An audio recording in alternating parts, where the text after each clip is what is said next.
अकबर का मूल्य। अकबर और बीरबल की कहानी। एक बार बादशाह अकबर के दरबार में सभा बैठी हुई थी। बादशाह अकबर अपने रोज के राज संबंधी कार्य को फटाफट निपटा रहे थे। तभी सभा में बैठे एक वृद्ध व्यक्ति बीरबल को नीचा दिखाने के लिए बादशाह अकबर से बोले, जहांपना, अगर आपकी आज्ञा हो तो आपका सेवक कुछ अर्ज करे। बादशाह ने उसे बोलने की अनुमति दे दी।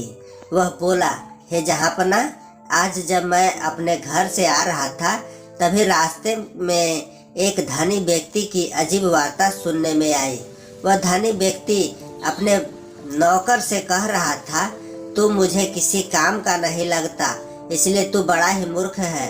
इस पर उसके नौकर अपने मालिक की बात सुनकर चुप न रहा और बड़ी ही विनम्रता से जवाब दिया, सेठ जी, हालांकि मैं आपका नौकर हूँ, फिर भी मुझे कहना पड़ रहा है कि आपको अभी तक मनुष्य की कीमत लगाना मालूम नहीं है।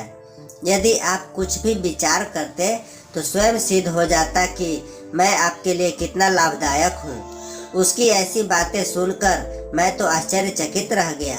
मैं अपने तरीके से कुछ भी हल न कर सका कि मनुष्य की कीमत होती क्या है। इसलिए हे जहांपना, अब आप ही मेरे इस संदेह का निवारण कीजिए।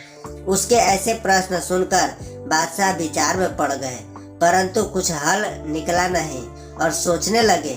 आज उस सेठ का नौकर ने कहा है, क्या पता कल मेरा ही दरबारी मुझसे कहने लगे कि बादशाह क्या चीज है, वह तो हमारे बैठने से सिंहासन पर बैठे हैं, तब मैं उनको क्या जवाब दूंगा। इसलिए इसी समय मुझे भी अपने मूल्य का निपटारा करा लेना चाहिए।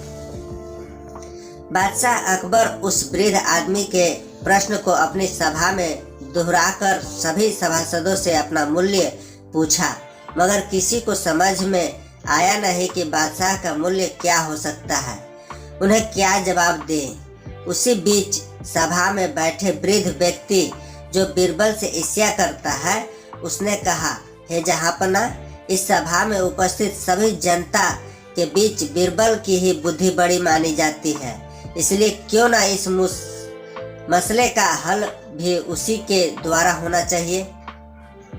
वृद्ध की यह बातें सुनकर बादशाह के मन में बैठ गई और बीरबल से पूछा, बीरबल, क्या तुम बता सकते हो कि मेरा मूल्य और वजन क्या है। बादशाह का सवाल सुनकर बीरबल विचार पूर्वक कहा, हे जहांपना, गुस्ताखी माफ, यह काम तो जौहरियों का है, क्योंकि मूल्य और वजन का काम वे लोग ही जानते हैं। यदि आपका हुक्म हो तो नगर के तमाम जौहरी सराफ और साहूकारों को बुलवा लूं। उस वृद्ध की मंशा बीरबल को फंसाने की थी, मगर बीरबल भी अपनी बुद्धि का इस्तेमाल कर उसी को फंसा दिया, क्योंकि वह भी एक जौहरी था।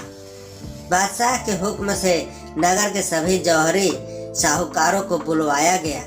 दोस्तों, कैसी लगी आपको ये अकबर बीरबल की ज्ञान और हास्य से भरी कहानी? कमेंट करके जरूर बताइएगा और अपने दोस्तों और परिवारों के साथ शेयर करना न भूलें, ताकि वे भी इस कहानी का आनंद ले सकें। धन्यवाद। और इस कहानी का अगला भाग 2 बहुत जल्द लेकर आपके सामने उपस्थित होंगे। तब तक के लिए नमस्कार।